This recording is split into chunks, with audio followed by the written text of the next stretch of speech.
कहते हैं उस सर्वशक्तिमान ईश्वर की मर्जी के बिना एक पत्ता भी नहीं हिल सकता। तो फिर यह संसार कैसे चल सकता है? आज से नहीं बल्कि युगों पूर्व से इस सृष्टि पर जो कुछ भी घटता चला आ रहा है वो सब या तो उस सर्वशक्तिमान ईश्वर की माया है या उनके ही हाथों पूर्व निर्धारित सत्य।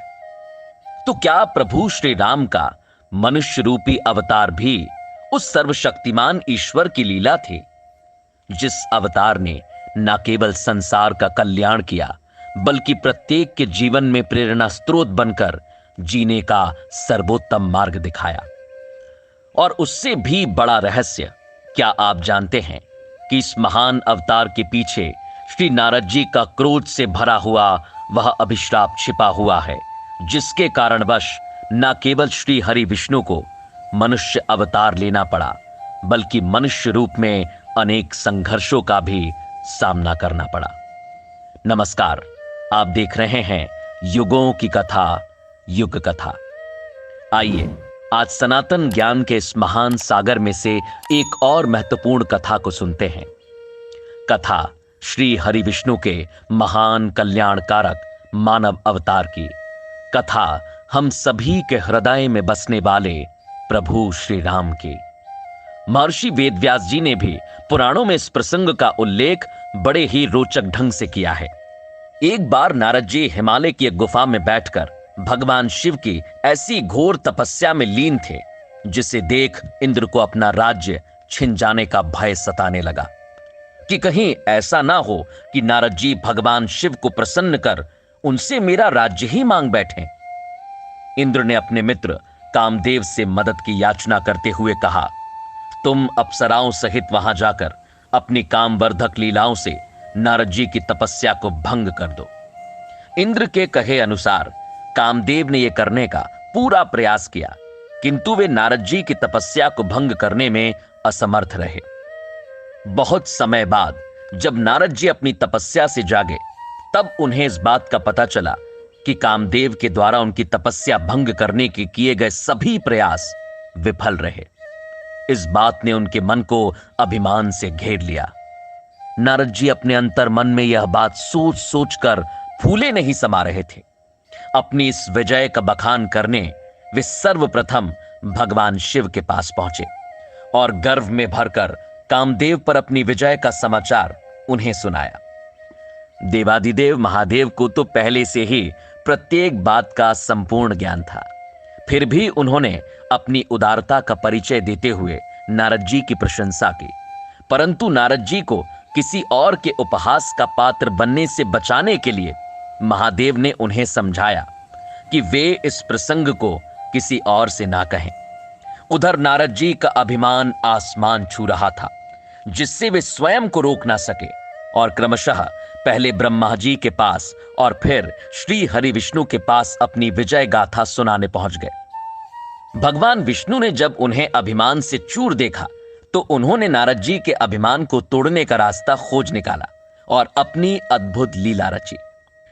श्री हरि ने नारद जी के रास्ते में एक काल्पनिक माया नगरी का निर्माण कर दिया, जिसके राजा की एक सुंदर कन्या थी और उसके स्वयंवर की तैयारियां चल रही थीं। जब नारद जी की नजर इस नगर पर पड़ी तो वे उसकी शोभा देख मोहित हो गए और सीधे उस नगर के राजमहल में पहुंच गए। वहां के राजा ने उनका स्वागत सत्कार कर अपनी युवा पुत्री से उनकी भेंट करवाई। नारद जी उस सुंदर कन्या को देख मानो ऐसे मोहित हुए कि उसे अपनी पत्नी बनाने की तीव्र इच्छा उनके मन में जागृत हो उठी। अब नारद जी की केवल एक ही मनोकामना थी कि वे इस संसार का सबसे रूपवान और सुंदर स्वरूप धारण कर उस कन्या के स्वयंवर में जाएं और वह कन्या केवल उन्हीं के गले में वरमाला डाल उनका वरण करे। नारद जी को यह स्मरण हुआ कि संसार में सबसे सुंदर रूप श्री हरि भगवान विष्णु के सिवा भला और किसका हो सकता है। नारद जी तत्काल अपनी बात को लेकर भगवान विष्णु के पास पहुंचे और उनसे अपना सुंदर मनमोहक रूप प्रदान करने की याचना की। नारद जी की प्रार्थना सुन श्री हरि ने उनका कल्याण करने का आश्वासन देते हुए उन्हें कन्या के स्वयंवर में जाने की अनुमति दे दी। जब नारद जी उस स्वयंवर में पहुंचे तो भगवान विष्णु की अपरंपार लीला ने उन्हें सुंदर रूप न देकर वानर का मुख प्रदान कर दिया। अपने इस वानर रूप से अनजान नारद जी स्वयं को अत्यंत रूपवान समझकर सभा में पहुंचे एवं सभी राजाओं के बीच अकड़ कर बैठ गए। जब कन्या जयमाला लेकर आई तो नारद जी को देख उसे बड़ा क्रोध आया। उसने उनकी ओर दोबारा पलटकर भी नहीं देखा। उसी सभा में राजा के भेष में सारी लीला के रचयिता श्री हरि भगवान विष्णु भी उपस्थित थे, जो कन्या का विवाह कर अपने साथ ले गए। जब नारद जी ने अपना मुख दर्पण में देखा तो फिर क्या था, उनके क्रोध की कोई सीमा न रही। वे क्रोध से धधकते हुए भगवान विष्णु के पास पहुंचे।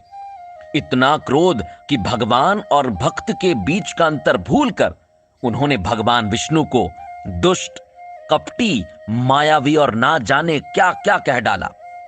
और अंततः नारद जी का क्रोध उनके मुख से अभिशाप बनकर फूट पड़ा कि हे नारायण, जिस तरह तुमने अपनी माया का जाल बिछाकर मुझे स्त्री कलेश से दुखी किया, ठीक उसी प्रकार तुम्हें भी मनुष्य रूप में अवतार लेकर स्त्री कलेश का दुख भोगना पड़ेगा।